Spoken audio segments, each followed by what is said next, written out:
Hello all and welcome to this video, and it is my video response to the original video done by Pete Fighter 2, which is 5 gaming franchises slash genres that I love.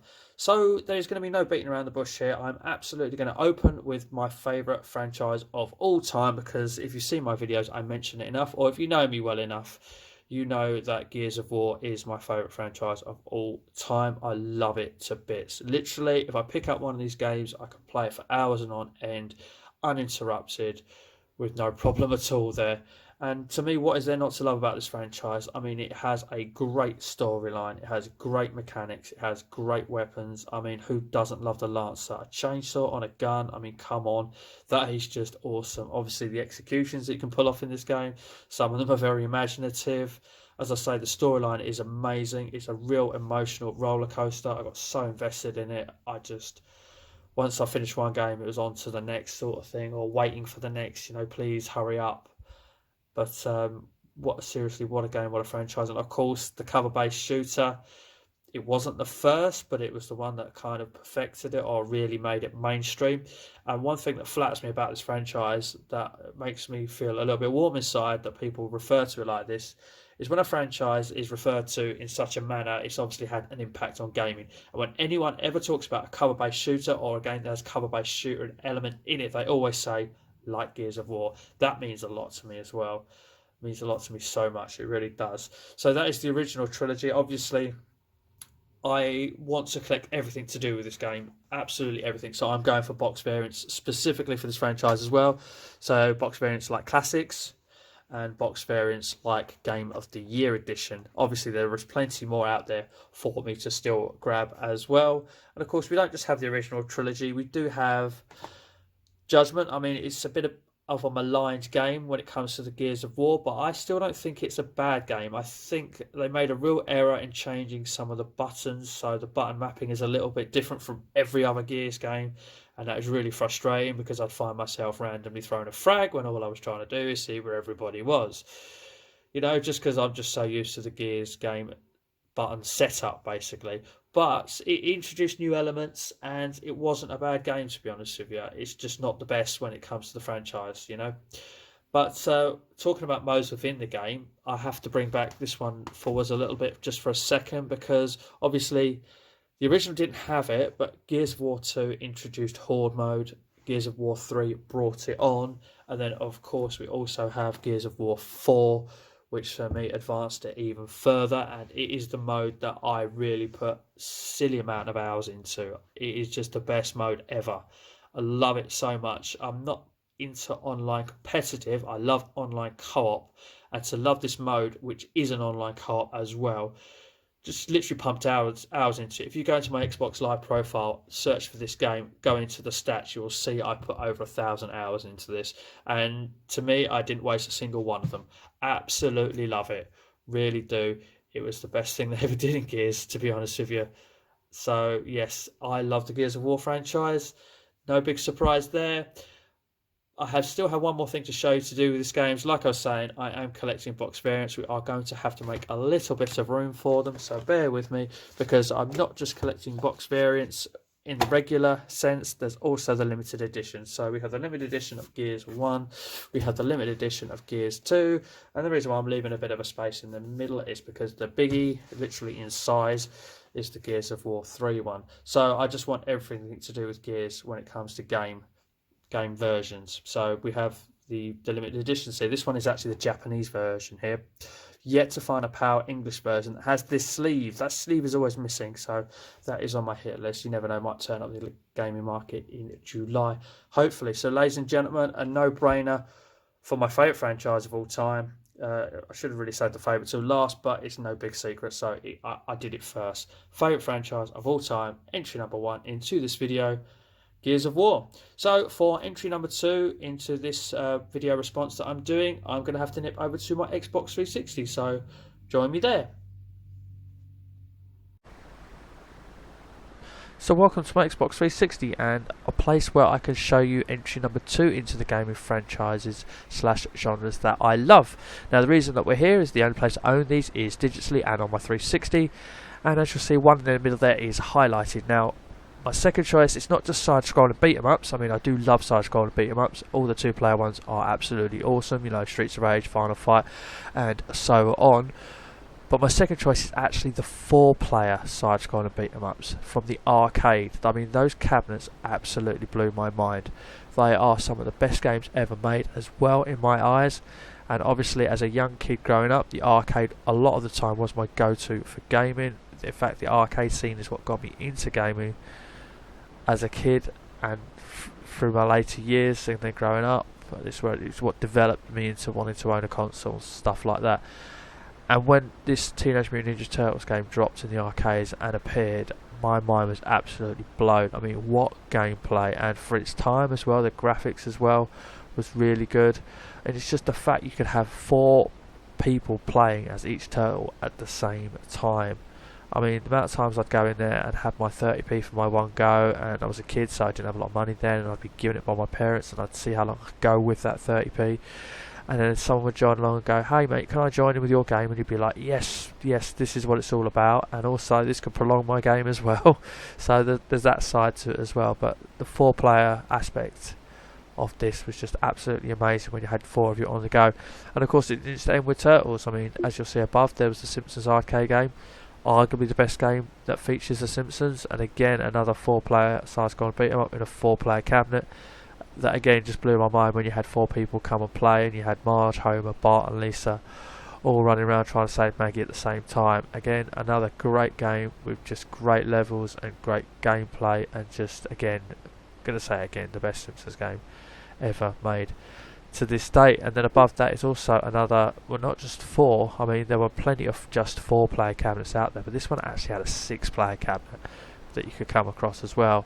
And again, the X-Men, another great franchise, another great game. I mean, this game featured the worst translation in gaming history, or one of the most famous certainly, in Welcome to Die, when it was at the end of the first or second levels and you drop down and say "Welcome to Die, the enemy." That was hilarious. But again, just falls in the same category and reasonings as below. You know, you'd be playing on your own, someone would come along and join in, or you'd take a mate with you to start with. There'd be two of you, and then sometimes it'd end up with four of you, or even six if you actually came across that cabinet. But side-scrolling beat-em-ups of multiple, you know, players, more than two, sorry, should I say, just absolutely amazing, and will always hold a dear place in my heart. They really, really will. And as I say, I only had all the Xbox 360, so this hard drive will live forever. The Xbox 360 dies, I'll take the hard drive and find another one, because sadly this game has been removed from the store from licensing issues. Perhaps the other two have as well, I don't know, I haven't done my research on that. But I've had to come here and show you the thumbnails in the achievements there, because sadly, I don't know why, but we don't have the images for these two here. However, we have the Teenage Mutant Ninja Turtles Classic Arcade image right there. But ladies and gentlemen, that is my second choice for gaming franchises / genres I love, and of course this one is a genre rather than a franchise. So it's time to nip away from the Xbox 360 again and on to my third choice. Okay, so entry number 3 for me in this video response is the Far Cry franchise. Now, 2 is good, 4 is great, but to me, 3 is epic. Now, I absolutely love this. I pumped over 1,000 hours into this particular title alone. Put a lot of time into these two as well. Got Primal digitally, which I put a lot of time into as well. Far Cry 5 I have yet to start, and I can't wait to get going. But Far Cry 3, after playing the campaign through thoroughly, I mopped up all the achievements as well, full of 1000G in that. I did every single side mission possible I could find, done plenty of free roaming. There's 5 2-player missions which I did online with a friend at work over and over and over again. Loved them to bits. I could not get enough of Far Cry 3. And it's just worth noting, when people say to me, who is your favourite villain in computer game history? My answer is actually this guy here. Vaas is just, everything about him is brilliant. Character-wise, the stuff he does is, you know, exactly what you'd expect from a villain without making it too OTT.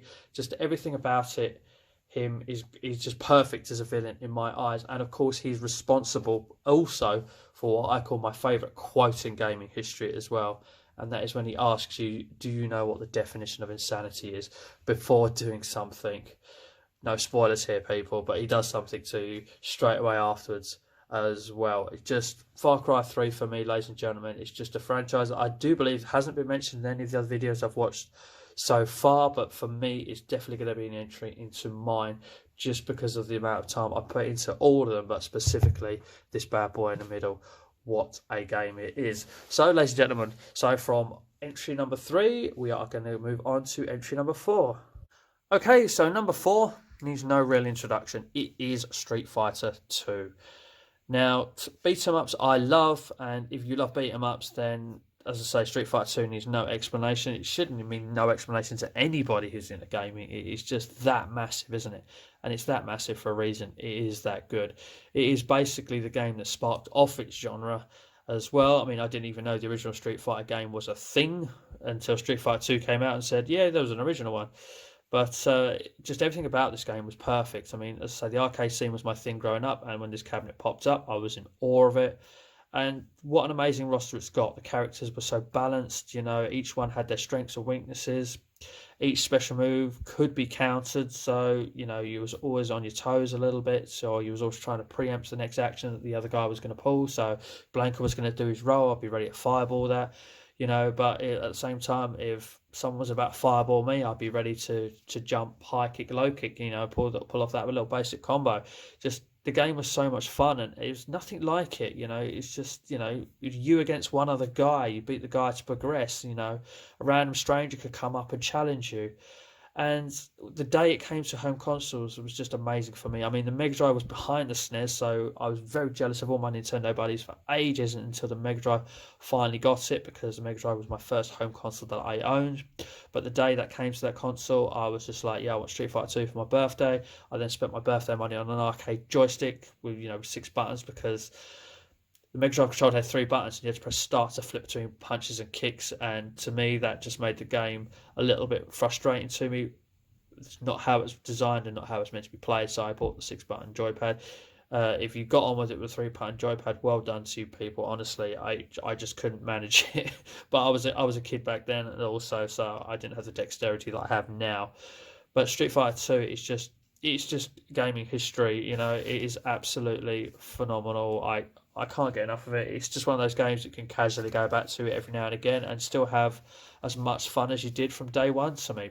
Obviously, there's been many later iterations. We're up to Street Fighter 5. I do also own Street Fighter 4 on the Xbox, which is still a good version of the game. However, I still like the retro versions. I still like the original versions of the Street Fighter 2 franchise. They always hold a special place in my heart. As I say, I was into the arcade scene, so a lot of my time in the arcades was spent on those.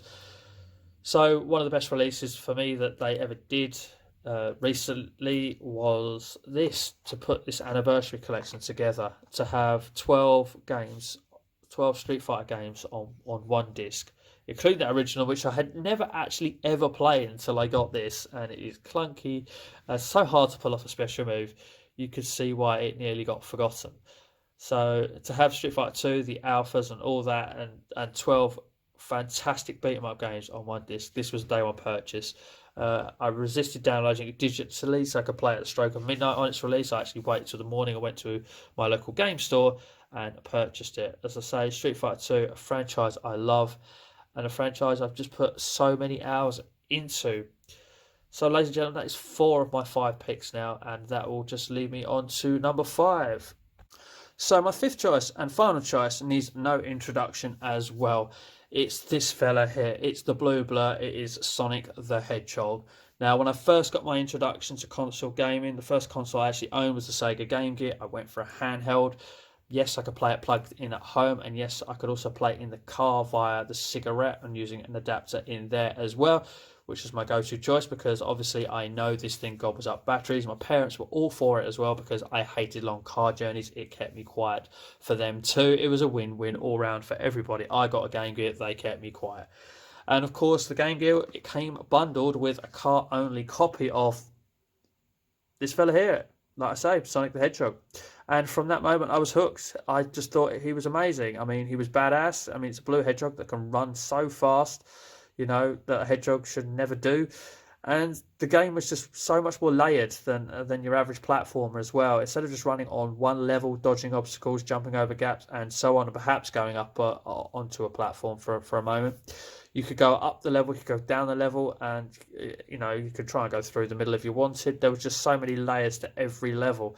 As well as going at your own pace and doing the level at your own time, you could also try and do it as quick as you wanted as well. Just absolutely fell in love with this game. Even when I completed this and finally found that last Chaos Emerald in the jungle zone, that was a good day. I still couldn't stop playing it. I still wanted to play it more. I went back and played it again and again and again. Just never got bored of it. It's just absolutely a fantastic, cracking little game.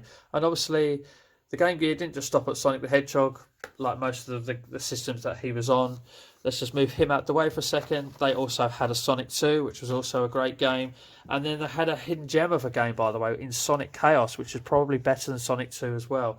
I absolutely put loads of time into this. It was a good day when I completed that as well. It was very unique as well in some elements. I mean, you could jump into minecarts and ride them down to certain parts of the level, but it never swayed away from what we all loved and cared about with Sonic so much. Obviously, I've mentioned that I did have a Mega Drive. The Mega Drive then came second in my life of console. I did finally get the home console as well. And of course, what did that Mega Drive come bundled with? It come bundled with Sonic the Hedgehog as well. And again, this original game of Sonic the Hedgehog, for all those sort of reasons, many layers to the levels, go at your own pace, go as fast as you want, try and set a really good time. And of course, it brought in bonus levels. With the Game Gear version, the emeralds were hidden within one of the levels within each of the zones. With this, obviously, you got into bonus levels, and that was just that first time I experienced that thing that swiveled around and you had to break some crystals open to get into the gem in the middle, and then obviously do that at least 6 times through the games to get the true ending. It was also a very good day when I completed this for the first time as well. And from Sonic 2 came an absolutely fantastic sequel. Sonic 2 on the Mega Drive is just an absolutely awesome game. It took everything from 1 and made it better. It doesn't take away from 1 being a good game, by the way. It just made it better. And when you go to the bonus zones in this, that sort of running along the tube from behind him, sort of competing with another person in 2-player mode. I mean, it had a 2-player mode where, you won not just by finishing first, but getting the most item boxes, the most points, and killing the most enemies. So basically, there were 5 categories, and you had to win the most of them.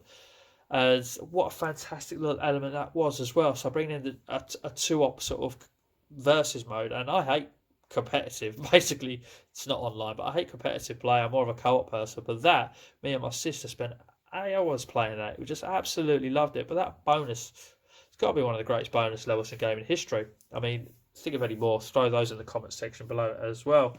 But my love affair with Sonic obviously didn't stop at the Mega Drive. It went on for years. Yes, I know he did transfer to 3D very well. I did have a Dreamcast. I did have Sonic Adventure. That game was good. Every other 3D game isn't that great. But the 360 then came along with Sonic Generations. Now, this game, I don't know how many people know about this. Obviously, a lot of people do. But it goes under the radar a bit. And it's fantastic because you can play as Sonic in both 2D and 3D in both variants of his lifespan, which hence the Generations name. And the 3D elements in this game are actually good, and the 2D elements in this are fantastic as well. It's just bringing Sonic back to his glory, but Sonic Mania really did that, let's be honest with you. I haven't got around to playing that yet. Criminal for how much I love this guy. Obviously, he's forayed into other areas. He's obviously gone into kart racing as well. This is the most recent game, Team Sonic Racing, which is all right. I'm enjoying it. I finally got on board with the team element, despite not liking it at the start. But if you get a chance to play Sonic All-Stars Racing, or even Sonic and All-Stars Racing Transformed, which I own digitally, have a go at that game. That game is awesome. So, ladies and gentlemen, that is my 5 gaming franchises / genres that I love. I've finished basically where gaming started with me console-wise, and I've really enjoyed all these videos. So, kudos to everyone that's had a go at this. I'm so pleased that I've actually joined in with this one as well. Comment section below as to what you think about my opinions. I mean, tear one into me if you don't like something that I like. Go for it. But please, chuck us in a like. Watch Pete Fight 2's original video. I will link his video in the description. You can pick up his channel from there and drop a sub on his channel as well. He's an awesome guy with an awesome channel as well. You should really do that. So yes, ladies and gentlemen, please like, comment and subscribe away. Share this. Please do your own video response as well. And I think this is time for me to sign off and just say Thank you for watching, and as always, take care.